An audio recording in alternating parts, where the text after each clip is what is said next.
জয়গুরু পরম দয়াল যুগপুরুষোত্তম শ্রী শ্রী ঠাকুর অনুকূল চন্দ্রের রাতুল চরণে জানাই শতকোটি প্রণাম। ঠাকুর পরিবারের সকল সদস্যদের চরণে জানাই শতকোটি প্রণাম। আর আপনাদের সকলকে জানাই রানন্দিত জয়গুরু। আজ এই ভিডিওতে 15/3/2025 তারিখের সৎসঙ্গ দেওঘরের আশ্রম সংবাদ পাঠ করে শোনাব। পরম দয়াল শ্রী শ্রী ঠাকুরের পুণ্যপাদ পীঠতলে প্রত্যহ অসংখ্য মানুষের আগমন ঘটে। আশ্রমের বহুমুখী ক্রিয়াকাণ্ড পরিদর্শন করে এবং শ্রী শ্রী আচার্য দেবের দর্শন ও বাক্যালাপে দর্শনার্থীরা চলার পথের দিশা খুঁজে পায়। প্রতিবন্ধকতাগুলি অপসৃত হয়। আচার্য দেবের নির্দেশিত পথে সকলকে সাথিয়া করে চলার মাধ্যমে গৃহ ও পরিবেশ ক্রমে আনন্দপূর্ণ হয়ে ওঠে। সেদিন এক দাদা এসেছেন। পরিবারের এক ঘনিষ্ঠ ব্যক্তির ক্যান্সার, কেমোথেরাপি চলছে। নিবেদন শুনে আচার্য দেব তাঁকে বললেন, পরিণতি যা হয় হোক, পরিণতি না ভেবেই লড়াই চালিয়ে যেতে হবে। লড়াই যেন না থামে। রোগীকে এমন গল্প শোনাতে হবে যাতে সে আশা পায়, ভরসা পায়। সবচেয়ে বেশি বল পাওয়া যায় ঠাকুর সাথে থাকলে। রোগী বলবে, আমি লড়াই চালিয়ে যাব, তুমি শুধু সাথে থেকো। যাজনে ঠাকুর সাথে থাকেন, ঠাকুরের কথা বলবে, ঠাকুরের কথা ভাববে, নাম জপ করবে, আনন্দে থাকবে। ভরসা পেলেন নিবেদনকারী ওই দাদা। আচার্যদেব নিত্য বহু বিপন্ন মানুষকে এইভাবে আশা ভরসা দিয়ে প্রেরণায় উদ্দীপ্ত করে তোলেন। দুরারোগ্য ব্যাধিগ্রস্ত বাঁচার পথ পেয়ে যায়। একটি মেয়েকে আচার্যদেব বললেন, আই লাভ ইউ বললেই তাতে মুগ্ধ হয়ে যার তার সাথে চলে যাবি না, মূর্খামি হবে। তার সম্বন্ধে জানিস না, মোটর বাইক নিয়ে এসেছে, তাতে তোকে চাপিয়ে নিয়ে যাচ্ছে। ভালো করে খোঁজ নিলেই জানতে পারবি সেই বাইকটা ওর বাবার, তেল ভরছে বাবার পকেটের টাকা দিয়ে। কয়েকদিন পর সে তোকে বিয়ে করতে চাইলো। তার নিজের রোজগার নাই, রোজগার তো তার বাবার। বিয়ে করে কিছুদিন পর সে আর খাওয়াতে পারবে না, ছেড়ে দেবে। তাই আগে লেখাপড়া শিখে নিজের পায়ে দাঁড়া, যোগ্যতা অর্জন কর, তারপর বিয়ে করবি। ঠাকুরের বিধান মেনে বিয়ের আগে নিজে যোগ্যতা অর্জন কর, যেন সে চলে গেলেও পেটের ভাত জোটাতে পারিস। এক দাদা বিধিমাফিক নাম করতে চান। আচার্যদেব তাকে বললেন, যে কাজগুলো পেন্ডিং রেখেছ সেই কাজগুলো আগে সেরে ফেলো। যাদের কাজ পেন্ডিং থাকে তাদের নাম ঠিক মতো হয় না। অপর একজন দাদাকে বললেন, ঠাকুরের মানুষ কি দেখে বোঝা যাবে? পোশাক দেখে, খাদ্যখানা দেখে, কি দেখে? আমার আচরণ যদি বলে আমি ঠাকুরের মানুষ, তাহলে সেটাই আসল পরিচয়। ঠাকুরের মানুষের পরিচয় তার আচরণে। বিহারের মফস্বল এক জায়গা থেকে মাঝবয়সী এক দম্পতি এসেছে 3-4 বছরের শিশুপুত্র নিয়ে। তাদের ভাষায় দাদাটি জানালেন, আমার ছেলেকে দুষ্কৃতকারীরা হত্যা করে। তারপর মনে কষ্ট নিয়ে আপনার শ্রীচরণে পুনরায় সন্তান প্রার্থনা করেছিলাম। আপনার নির্দেশ মতো চলে আবার এই সন্তান পেয়েছি। শিশু সন্তানটির প্রতি দৃষ্টি দিয়ে আচার্যদেব দম্পতিকে বললেন, ঠাকুরের দয়ায় পেয়েছ। সন্তানকে ভালোভাবে মানুষ করো। ভালো মন্দ, ধর্ম অধর্ম, কোনটা করণীয় কোনটা করণীয় নয় বুঝিয়ে দেবে ছেলেকে। আচার্যদেবের কথাগুলি হিন্দিতে বুঝিয়ে দেওয়া হলো ওই দম্পতিকে। শ্রী শ্রী ঠাকুরের ভাগবত আদর্শের প্রচার ও প্রসার ভিন দেশীদের মধ্যেও হয়ে চলেছে। তারাও শ্রী শ্রী ঠাকুরের সৎ দীক্ষা গ্রহণ করে জীবন বৃদ্ধির পথ ধরে এগিয়ে চলেছেন। গত 7ই মার্চ 2025 সৎসঙ্গ দেওঘরে আসেন মার্কিন দেশের ইষ্টভ্রাতা জেফ্রি রেনার্ট ও পুত্র বেঞ্জামিন। আসার পর আচার্যদেব তাঁদের থাকা ও আহারাদি সম্যক ব্যবস্থা গ্রহণ করেন। তারা দুবেলা ঠাকুর বাংলোয় বিনতি, প্রার্থনা, নামজপ ইত্যাদি দৈনন্দিন ক্রিয়াকর্মে যোগ দিতেন। প্রত্যহ নাটমণ্ডপে আচার্য সান্নিধ্যে দীর্ঘ সময় উপবেশন করে পিতা ও পুত্র আচার্যদেবের অমীয় কথন উপভোগ করেন। তারা আশ্রমে নতুন রূপে নির্মিত আনন্দবাজার এবং পাবলিশিং হাউস ইত্যাদি নবনির্মিত গৃহগুলি পরিদর্শন করেন ও কর্মচঞ্চল আশ্রমের কর্মকাণ্ড চাক্ষুষ করেন। মিস্টার জেফ্রি রেনার্ট বিভিন্ন দেশ ভ্রমণ করে 1971 সালে ভারতে আসেন এবং সৎসঙ্গ দেওঘরে পূজ্যপাদ শ্রী শ্রী বরদার সান্নিধ্যে ঠাকুরের সর্বকল্যাণকর আদর্শে অনুপ্রাণিত হয়ে সেবারই সদ্দীক্ষা গ্রহণ করেন।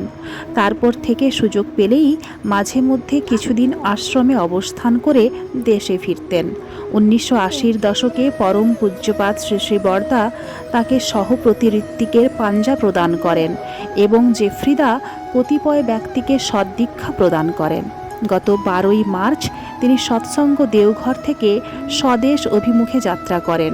ফেথ অ্যান্ড ডেস্টিনি শিরোনামে তিনি একখানি গ্রন্থ প্রণয়ন করেছেন। গ্রন্থটির প্রচ্ছদ ঠাকুর বাংলার মুখ্য প্রবেশদ্বার। মার্কিন দেশের অধিবাসী আরও কিছু সৎসঙ্গী আছেন যারা আশ্রমে নানা কাজের সঙ্গে যুক্ত থেকেছেন। ঠাকুর বাংলোয় অতি প্রত্যুষে শ্রী শ্রী ঠাকুর ও শ্রী শ্রী বড়মার ভোগ নিবেদনের প্রস্তুতি শুরু হয়। সংশ্লিষ্ট মায়েরা এবং দাদারা কাজে যোগ দেন। যথা সময়ে ভোগ নিবেদনের শাঁখ বেজে ওঠে। ইতিমধ্যে ব্রাহ্ম মুহূর্তে উষা কীর্তন, দল কীর্তন গাইতে গাইতে ঠাকুর বাংলা, ষোড়শী ভবন ও সমাধিক্ষেত্র পরিক্রমা করে মনমোহিনী ধামে প্রত্যাবর্তন করে। শ্রী শ্রী আচার্যদেব বাসভবন থেকে দণ্ডহাতে পদব্রজে ঠাকুর বাংলায় যথাসময়ে উপস্থিত হন। তার পশ্চাতে থাকেন অগণিত সঙ্গ পিপাসু আশ্রমিকগণ এবং গেস্ট হাউসগুলিতে অবস্থানকারী অগণিত ইষ্টভ্রাতা ভগ্নী সুবেশে সুসজ্জিত হয়ে ঠাকুর বাংলায় সমবেত প্রার্থনায় যোগ দিতে আসেন। নির্দিষ্ট 5:50 মার্চ মাসে শুরু হয় প্রাতকালীন বিনতি প্রার্থনা। রাধা স্বামী নাম যোগাবে। বিনতির পর আচার্যদেবের অনুসরণে অগণিত নরনারী শ্রী শ্রী ঠাকুর, শ্রী শ্রী বড়মা ও শ্রী শ্রী বরদার উদ্দেশ্যে প্রণাম জানান। তারপর শ্রী শ্রী আচার্যদেবকে প্রণাম নিবেদন করে সকলে আসন গ্রহণ করেন। শ্রী শ্রী ঠাকুরের শ্রীহস্ত লিখিত সত্যানুসরণ বিভিন্ন ভাষায় পাঠের পর বর্তমানে শাশ্বতী গ্রন্থের বাণী পাঠ হচ্ছে।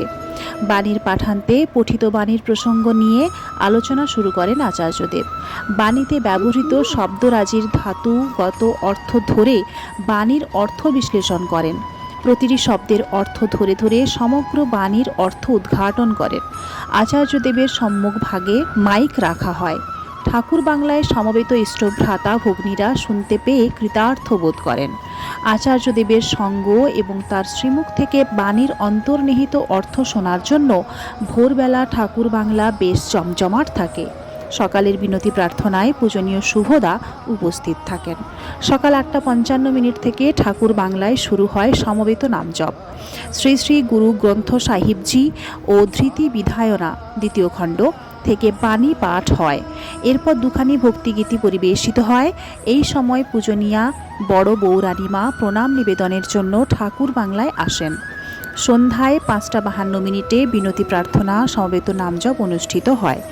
সান্ধ্য কীর্তন দল ঠাকুর বাংলায় প্রণাম নিবেদন করে ষোড়শী ভবন যাত্রা করে।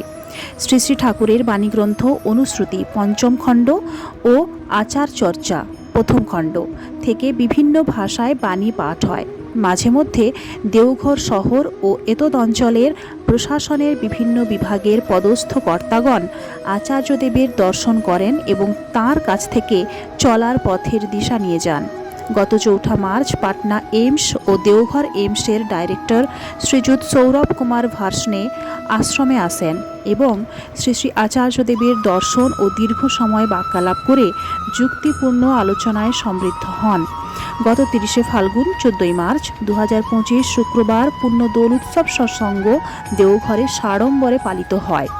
সন্ধ্যায় ঠাকুর বাংলায় আচার্যদেবের উপস্থিতিতে পরম দয়াল শ্রী শ্রী ঠাকুরের নাম সংকীর্তন ও সৎসঙ্গ অনুষ্ঠিত হয়। 1946 সালের 2 সেপ্টেম্বর পরম প্রেমময় শ্রী শ্রী ঠাকুর জন্মভূমি হিমায়তপুর থেকে দেওঘর এসে যে বাড়িতে উঠেছিলেন সেটি বড়াল বাড়ি নামে পরিচিত ছিল। 1975 সালের 13 সেপ্টেম্বর শ্রী শ্রী ঠাকুরের শুভ জন্মতিথির দিন তাঁর ব্যবহৃত দিব্য সামগ্রী সমূহের সংগ্রহশালার শুভ উদ্বোধন করেন পরম পূজ্যপাদ শ্রী শ্রী বরদা। নাম দেন মেমোরিয়া। বাড়িটি দীর্ঘদিনের পুরাতন। বাড়িটির ছাদ ও দেওয়াল ইত্যাদির সংস্কারের জন্য ভক্ত সাধারণের দর্শন এখন বন্ধ আছে। সংশ্লিষ্ট কর্মীরা আগামী নববর্ষের মধ্যেই সংস্কার কার্যাদি সমাধা করতে চেষ্টা করে চলেছেন। সৎসঙ্গ কেমিক্যাল ওয়ার্কস বিল্ডিংয়ের সংস্কার কাজ, দ্রুতদীপ্তি হাসপাতালের নতুন ভবনের ফিনিশিং কাজ এবং দেওঘরে বিভিন্ন স্থানে আশ্রমের বাড়িঘরের সংস্কার, মেরামতি ইত্যাদির কাজ চলছে। শীত পার হয়ে প্রকৃতি গ্রীষ্মে প্রবেশ করেছে। আবহাওয়া নাতিশীতোষ্ণ। সকাল সন্ধ্যা দুবেলাই বেশ মনোরম পরিবেশ। বর্তমানে নিম্নতম তাপমাত্রা 19 থেকে 21 ডিগ্রি সেলসিয়াস এবং ঊর্ধ্বতম তাপমাত্রা 33 থেকে 35 ডিগ্রি সেলসিয়াসের মধ্যে ওঠানামা করছে। তো এই ছিল মার্চ মাসের আশ্রম সংবাদ, যেটা কৃপাসিন্ধু রক্ষিত মহাশয় লিপিবদ্ধ করেছেন। আর আমি একজন সৎসঙ্গী হিসাবে আপনাদের সামনে এটি ভিডিওর মাধ্যমে তুলে ধরলাম। কোনো ভুল ত্রুটি থাকলে আমাকে ক্ষমা করে দেবেন। ভিডিওটি ভালো লাগলে একটা লাইক করে দেবেন আর সাবস্ক্রাইব করে পাশে থাকবেন। পরম প্রেমময় শ্রী শ্রী ঠাকুর অনুকূল চন্দ্র আপনাদের সকলের মঙ্গল করুন, এই কামনাই করি। বন্দেই পুরুষোত্তমম। জয় গুরু।